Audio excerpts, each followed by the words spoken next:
Bannakibiina ki NRM bakonganye mu bungi ku kisaawe Kololo okwetaba mutabamyuka w'ekibiina kyabwe okulonda olukiiko olufuzi olw'okuntikko lu Central Executive Committee oba SEC olugenda okukulembera ekibiina kino emyaka 5.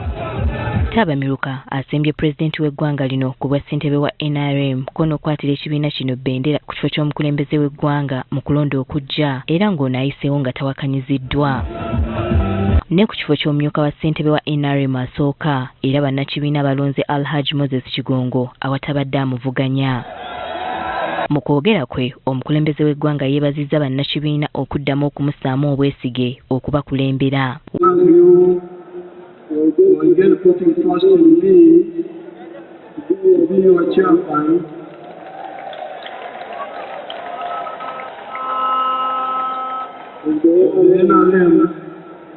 For the period 2026, 2025, 2031.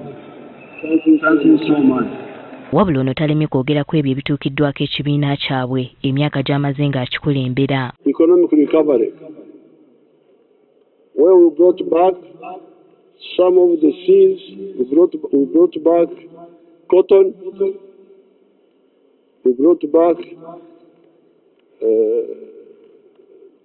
coffee was there. We brought back tourism. Ono era ategeezezza nga gavumenti bwefubye okulaba ng'eggya abantu baayo mu bwavu ng'eyita mu nteekateeka zaayo ez'enjawulo.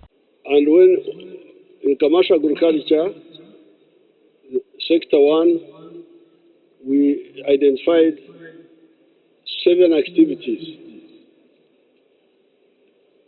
Coffee, 1 acre, fruits, 1 acre. Ssaabawandiisi w'ekibiina kino Richard Twedong ayanjudde bassaabawandiisi b'ebibiina ebirala ababaddewo nga bannakibiina ki NRM balonda obukulembeze bwabwe. Mention their names and their political parties. Thank you so much. By the grace of God, I am the Secretary General of the oldest party on this continent, the second oldest party on the continent, but also right now the party where the president belongs before. I am Fred Bill, the Secretary General of UPC.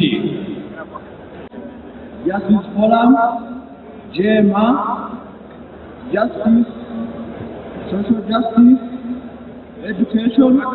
Ono era asinzidde wano n'ategeeza ng'ekibiina bwe kirina enteekateeka y'okuzimba ekitebe kyakyo mu bbanga eritali lya wala. We tuviiridde Kololo ng'okulonda kw'abamyuka ba ssentebe b'ekibiina kino mu bitundu by'eggwanga eby'enjawulo kugenda mu maaso. Winnie Tesana Kayinja, Agafeeyo ku Spark TV.